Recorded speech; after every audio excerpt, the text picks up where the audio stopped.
All right, so let's talk a little bit about measurement. If I asked you how long something was or how far away something was, you could make a pretty good guess usually. But if you want that observation to be more precise, that's when you would take a measurement using an instrument or a tool. For example, if I said you would tell me how long that lab table is, you could make a guess, but in order to be precise, you would go and get a meter stick, right? And you would tell me 1.6 meters or whatever, okay? In that answer, 1.6 meters, you've got two pieces of information, right? You have a numerical value, the 1.6, and you have a unit, meters. You always have to have a label, okay? There's very few instances in science where we're going to have a number without a unit. Okay, there's a couple, but not anything that we have to worry about right now. All right? All right, so let's take a look at some different types of measurement and what kind of units and all that kind of stuff we're going to use. So, here in science, there are things like length and volume and mass, all those things. If we just look at length to start with, the unit of measurement of length is the meter. And we use the symbol M to represent that. And most of you know that you're going to grab a meter stick. If I want to find the volume of a solid,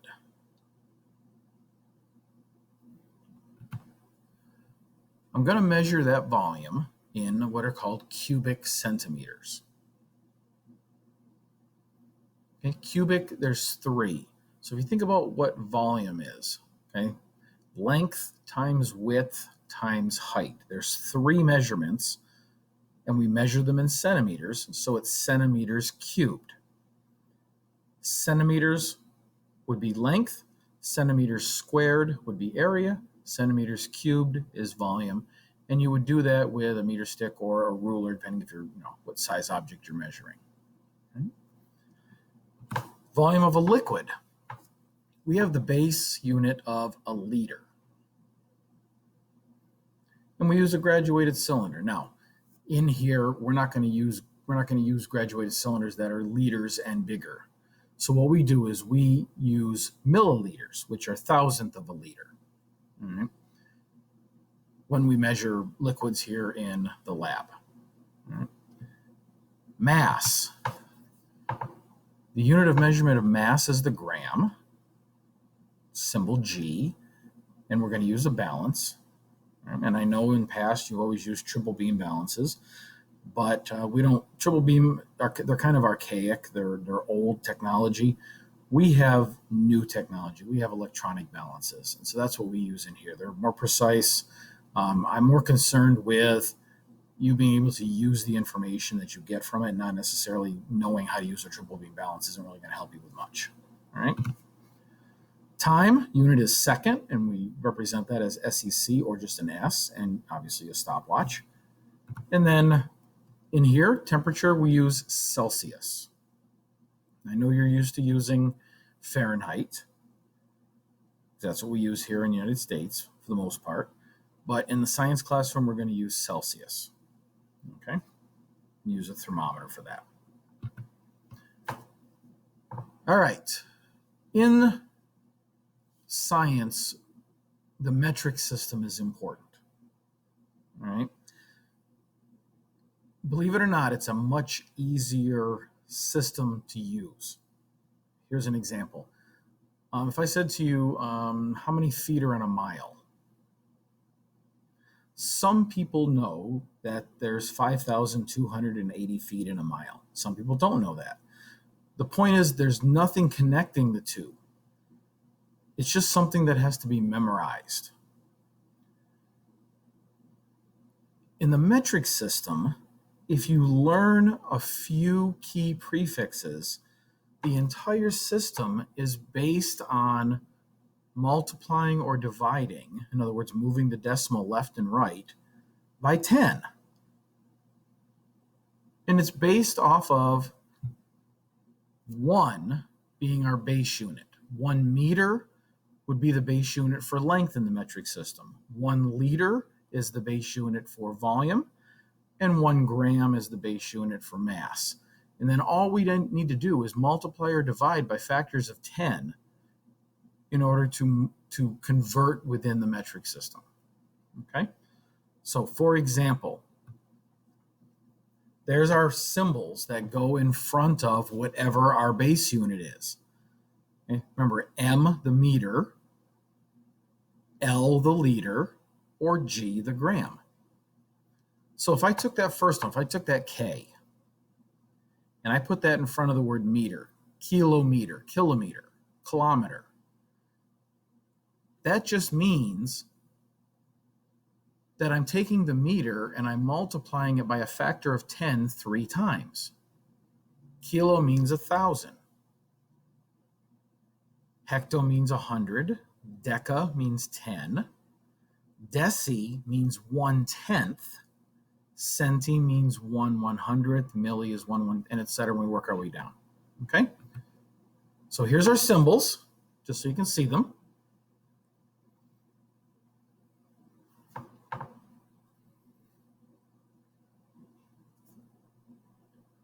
And then here's what they mean. So again, 1,000 meters is a kilometer. 100 meters is a hectometer. 10 meters is a decameter. 1/10 of a meter is a decimeter. 1/100th is a centimeter. 1/1000th is a millimeter. 1/1,000,000th of a meter is called a micrometer. And 1/1000,000th at the bottom of a meter would be a nanometer. All right? We're going to run into these frequently. This is all you really need to know in order to convert between the metric system. It's just moving the decimal left or right, depending on whether you want to go bigger with your unit or smaller with your unit. All right, so let's do some conversions. All right, if we lay out our prefixes, and notice I've only gone down to little m on the right there for milli. So kilo, hecto, deca. The little star in the middle is our base unit. That would be meter, liter, or gram. That's kind of our starting position, our ones position. And then we have deci, centi, and milli.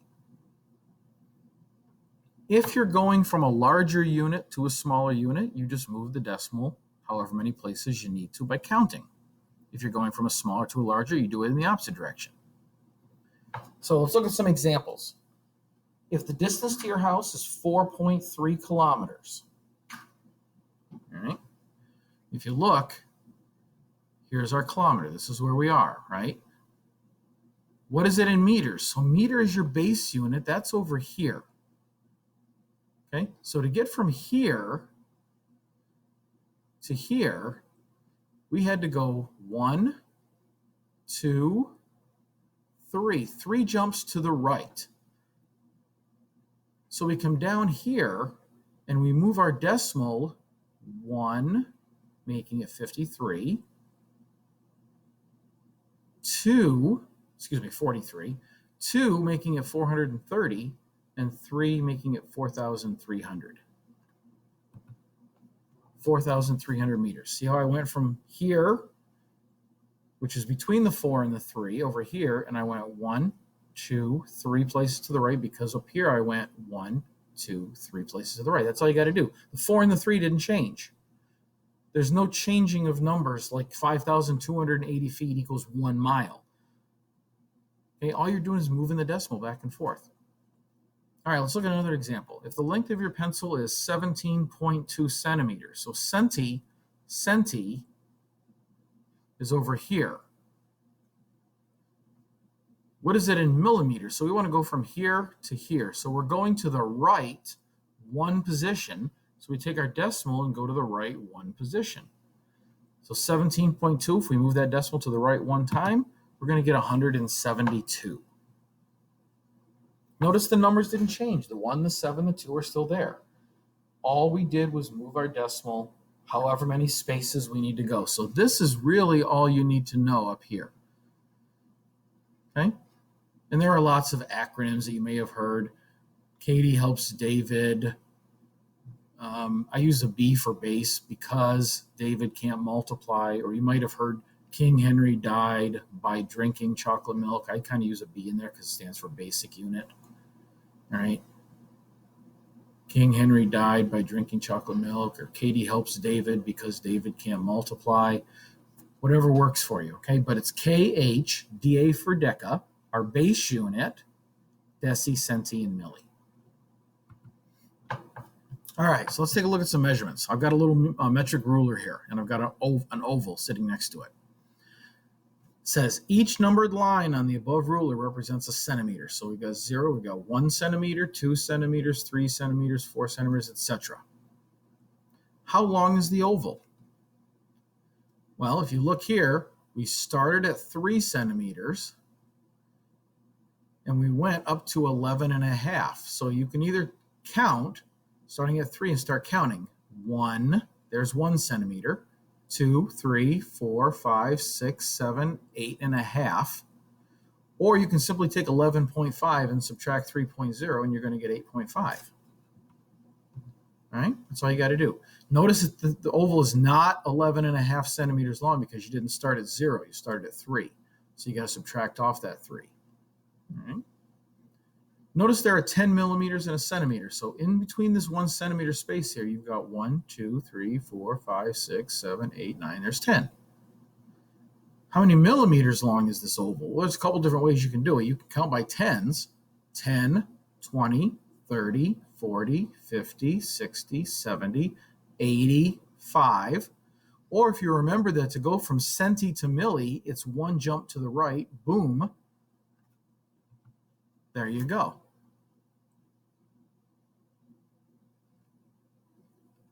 Now, what would this be in meters? Well, if you remember back from the previous page, meters was in the center, and then centi is 2 to the right. So if I want to get to meters from centi, I got to go 2 back to the left. Or if I'm going from milli, it's 3 back. All right, so you remember between millimeter, meter, and kilometer is 3 each. Okay, so if I start here, this is my decimal. I don't draw the decimal when I have a whole number, right? So if there's a 0 after, you don't put a decimal. But that's where really it is. So if I go back 3, 1, 2, 3 would be 0.085. If I go back 2 from here, 1, 2, it's still 0.085. So it doesn't matter where I start.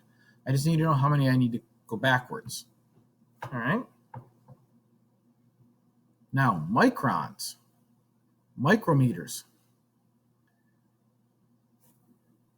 If you're going from milli, remember we said that it's 1 millionth of a meter, which means it's 1,000th of a millimeter. Okay? So if 1,000th of a millimeter disappears, or excuse me, 1,000 millimeters, excuse me, we're going to the right, I apologize. Right? So if we're going 1,000, 3 places to the right, here's the decimal, 1, 2, 3, and we fill it in with zeros. 1, 2, 3, and we fill it in with zeros. Okay? So it's just moving your decimal either to the right, if you're going to a smaller unit and you want to have a bigger number, or to the left if you want a bigger unit or a smaller number. Right? It seems a little bit confusing, but it's not. Okay? We're just moving it back and forth. We just need to remember where we're going. All right, measuring volume in a graduated cylinder. I think most of you are pretty good at this, so I'm going to kind of go quickly. What is the volume in milliliters of the liquids below? So if you look here, we've got 10, 20. That means this one must be 15. This must be 5. So these are going by 1. So that's 5, 6, 7. Okay. This is 30. There's 35, 36, 37. Looks like 38 on that one. This is 30, 31, 32. Looks like 33 on that one. And that's right on the 20, so that was easy. Okay?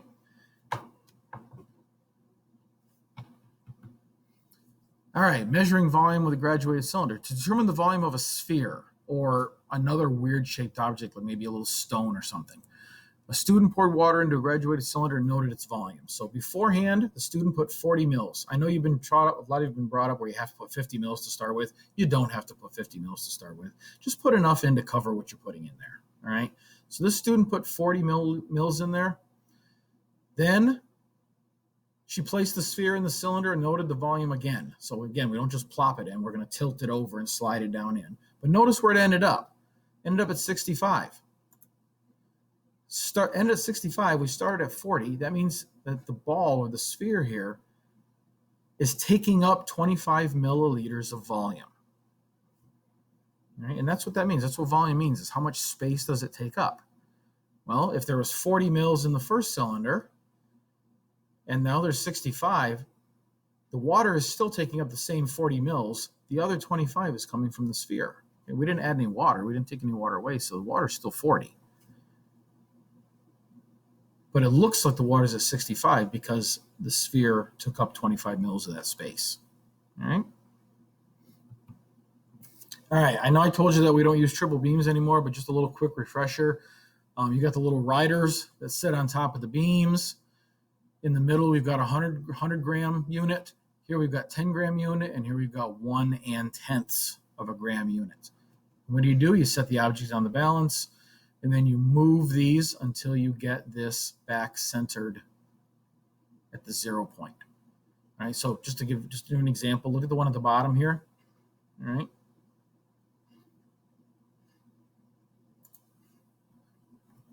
Notice our 100s is on 400 here. The one above it's on 80, so that's 480. And then the one down here is not 1, it's 0.5. So it's 480 plus 0.5. 80, right?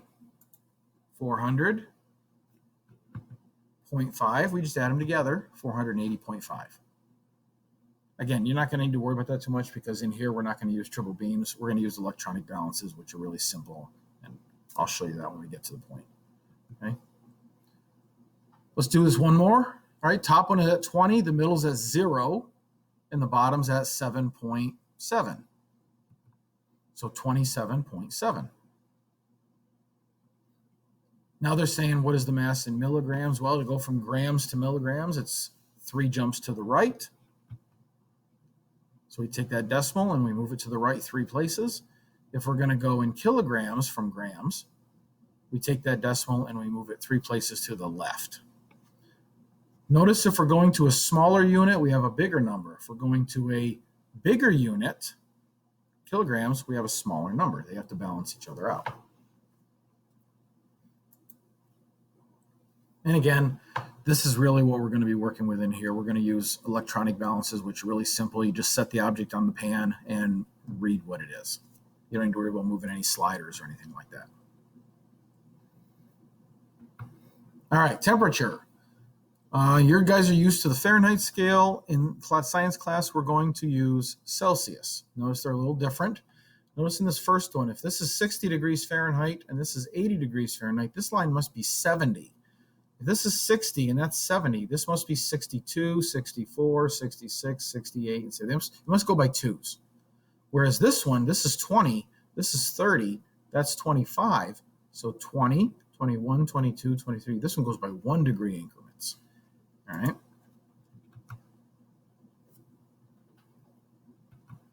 (22) is going to be where the red line is on the Celsius. See that? This is 20, 21, 22. It's right across from the 22-ish.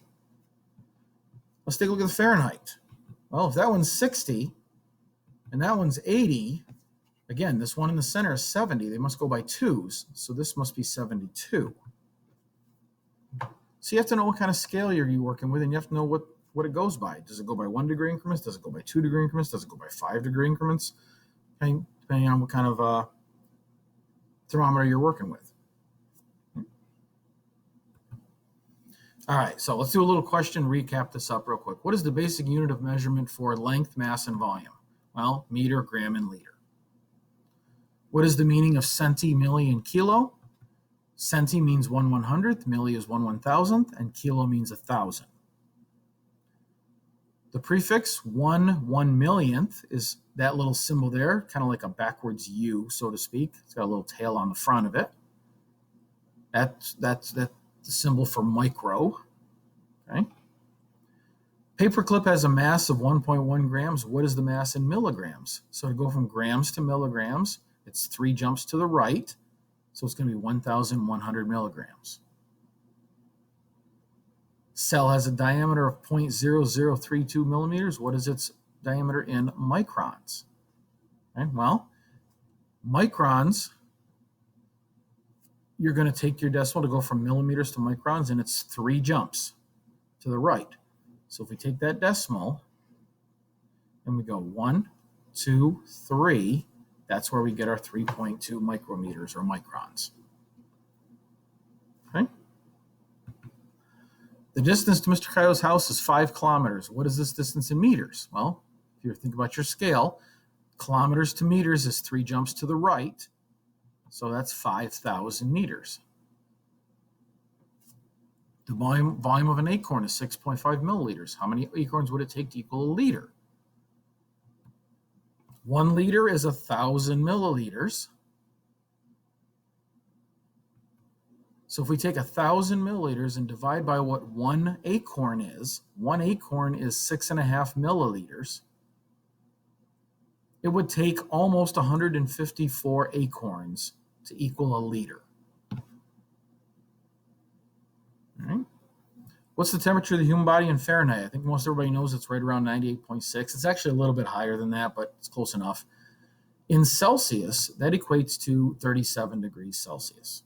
So if I said to you, hey, go outside and enjoy the day, it's 37 degrees out, I'm not talking about Fahrenheit. 37 in Fahrenheit would be a cold day, right? That's your wintertime temperatures. If I said it's a beautiful sunny summer day out, it's 37 degrees, go on outside and enjoy it, we're talking about Celsius. Okay, 37 is Celsius. All right. A student would like to measure the diameter, mass, and volume of a small marble. What pieces of equipment would the student need to use for each measurement? Well, diameter, you would need a meter stick. Balance, you need mass, you need a balance. And volume, you would need a graduated cylinder, so you could use that water displacement method. And then we're going to stop right there. Call it a day.